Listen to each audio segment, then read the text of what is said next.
All right, today we're going to paint this style I call Metal Mayhem.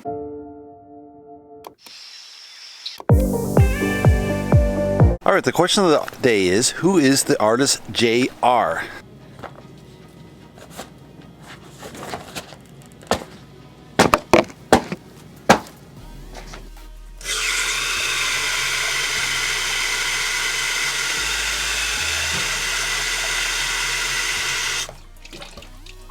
right, let's run through the colors. Mars Black, Titanium White, Quin Red, Quin Orange, Van Dyke Brown, Phthalo Blue, Turquoise, Phthalo Green, Quin Blue, Primary Yellow. All right, today we're going to do a painting in a style I call Metal Mayhem.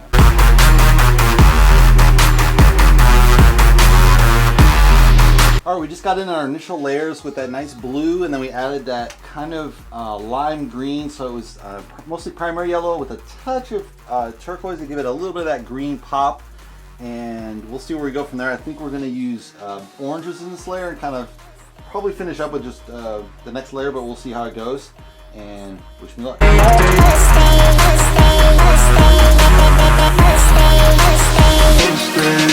Alright, we just got in that nice layer with the yellows and the reds coming in here. We're going to bring back a little of the blues and kind of pull this all together. This one's pretty good, but the other ones need blue, so I'm going to add in a blue.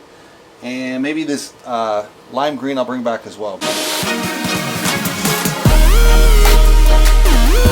So JR, as you probably assume, just based on those two letters, started out kind of the roots in graffiti, kind of tagging up the Parisian skyline with graffiti on top of buildings and billboards, kind of your typical graffiti artist start.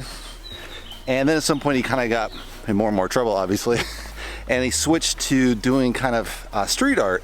And so his street art, what he did is he started doing faces, and one of the big projects he did is he went to Brazil and he took street shots of all the women of the favelas, which is this infamous ghetto that even the police are afraid to go to, and only really the kind of drug cartels control.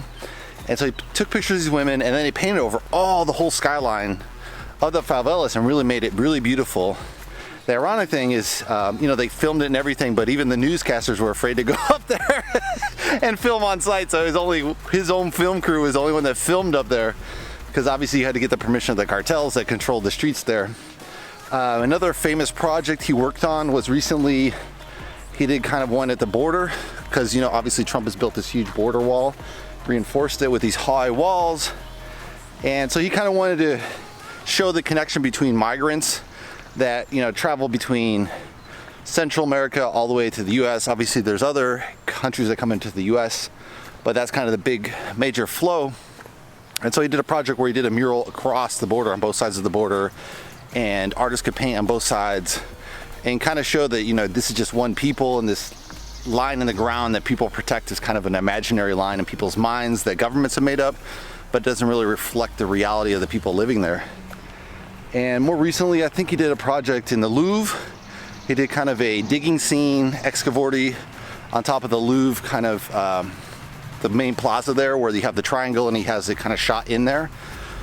And I think, let's see what his last project was. I think he's going to New York, and he's kind of doing streets of New York, shooting the people there, and, you know, putting them on billboards, putting them on semi trucks that drive around the city. So kind of exposing New York to the faces of New York. Although probably in New York City people know the faces of New York because they see strangers every single day. They never see kind of the same people as you walk the streets of New York. That's just kind of the culture of New York. You're never going to see the same person twice, except the shopkeepers. Only the shopkeepers really know the neighborhood people per se, and the neighborhood people that have no idea who lives there, they only know the shopkeepers. So it's kind of a weird sense of culture in New York City, and that's the question of the day. All right, we just finished the painting. Let's take a closer look. So we got that really nice green standing against the blue and the red, so you got a really nice contrast there. You got this really light layer to kind of bounce off the painting going down the side, with those blues underneath to really have good contrast, and a little bit of that red popping through in that corner. This one has a really nice kind of even spread to the red, so you got a lot of movement through the painting, which will make the move.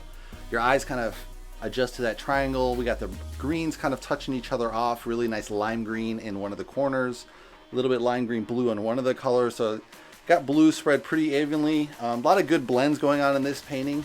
I'd say it's pretty good painting, probably better of the 4, but you never know. Someone usually has a favorite more than mine. Hopefully you guys like it. Give me a thumbs up. If you'd like to see the full version, check my Patreon account. And if you'd like to subscribe, you can subscribe below. And I'll see you in the next painting video, guys. Thanks for watching.